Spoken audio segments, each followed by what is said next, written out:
Gostaria de pedir uma ajuda ao Jorge, uma orientação para uma amiga. Ela está passando por um sério problema com o filho do coração. Ele foi adotado há 8 anos, quando tinha 9 anos de idade. Infelizmente, na época, 98, 17. infelizmente foi retirado da mãe biológica juntamente com a irmã, por ter sido encontrada em um ambiente no qual a principal atividade era o consumo de bebidas, drogas e tudo que se possa imaginar. Ficou Certo. todos esses anos bem. Porém, agora, com 17 anos, encontrou a mãe biológica e fugiu de casa para estar com ela, que, infelizmente, continua na mesma vida. A minha amiga já não sabe mais que argumentos usar para convencê-lo a voltar para casa. O pastor da igreja que ela frequenta e alguns amigos dela orientaram a trocar a fechadura de casa e deixá-lo entregue à própria sorte. Porém, não é o que ela quer. Ele está sofrendo muito, apesar de ter outros filhos, inclusive a irmã biológica desse filho também foi adotada por essa minha amiga. Estão Volta todos. esse pedaço.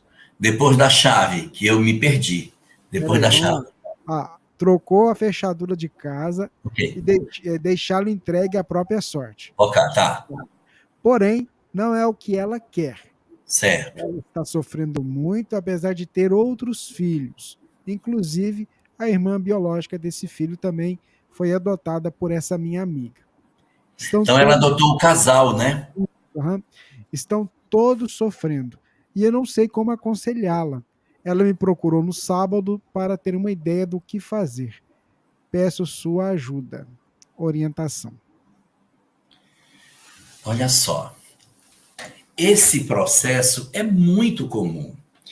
Você faz por exemplo, na época da Segunda Guerra Mundial, houve muita adoção de crianças. Muita adoção. Mas a adoção naquele período era de órfãos. Eles eram órfãos e as famílias vinham e adotavam. Eles não tinham a história deles para trás, estava desfeita pela guerra. Mas na situação atual do Brasil, nós fazemos muita adoção de pais vivos. Então você adota uma criança que tem pais vivos, que tem uma história construída. E quando você promove um processo de adoção tardia, que é o caso seu, que você adota uma criança aí com 9 anos de idade, ele sabe quem é a mãe, sabe qual é o nome dela, ele sabe onde é o bairro, ele já tem uma história anterior.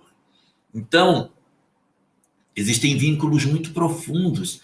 E nós que, às vezes, nos inserimos no mecanismo da adoção, nós temos muito a crença de que se eu oferecer um lar melhor, uma condição mais favorável para essa criança, ela vai automaticamente substituir aquela pessoa que é a mãe biológica pela minha figura, porque eu sou mais amorosa, sou mais atenciosa, ofereço mais. Mas existem alguns mecanismos muito interessantes que fazem com que, frequentemente, aqueles que possuem vínculos com a história da adoção procurem seus pais biológicos. Não culpe o seu filho. Isso não é isso é uma coisa muito comum, em que eles vão ao encontro das suas histórias anteriores, eles vão buscar os conhecimentos, recompor sua história. Eu quero saber quem foi meu pai, por que aconteceu, eu quero saber, eu fui rejeitado, então existe uma lacuna de desamor que precisa ser construída. E existe um segundo fenômeno que é muito comum. Depois de estabelecido o vínculo com a família biológica, é difícil desfazer, porque você retorna ele para casa, no primeiro dissabor, ele volta para a família biológica. Mas lá não tem condição, eles não têm nem o que comer, viu? Mas ele volta. Ele volta porque ele tem a crença na cabeça dele. Aquela mulher frágil, difícil, problemática, é a representação do amor. Mas ela não é, mas na cabeça dele é. Na cabeça dele é. E como na cabeça dele é, passa a ser. Então, quando você chama atenção, você não fez a tarefa, você não fez a lição, arrume seu quarto, você não pode ser assim. Sabe, você briga comigo, você não é minha mãe. Minha mãe é aquela que está lá. Aí sai daqui e vai para lá. Então, esse ping-pong acaba acontecendo. É muito comum. uma tentativa de reconstrução dos vínculos para trás, até para que a pessoa se satisfaça com a sensação de que eu não fui abandonado. Houve uma circunstância em que minha mãe não pôde ficar comigo, mas ela nem por isso tem ódio de mim. Foi um vacilo que ela deu, mas ela é minha mãe e eu quero ficar perto dela. Isso é um fenômeno muito comum na característica do ser humano. Então, não se culpe de dizer assim, puxa, mas o meu filho é muito cruel, eu fiz tudo por ele e ainda foi voltar para lá. E eu fui buscá-lo e ele disse que ele não vem. Pois é muito comum mesmo isso. Essa realidade é uma realidade comum. Mas não é isso que você quer saber, você quer que eu lhe diga o que fazer, né? Eu vou lhe dar uma dica do que fazer. Apadrinhe a mãe. Não se torne inimiga deles. Apadrinhe. Mas ela usa droga.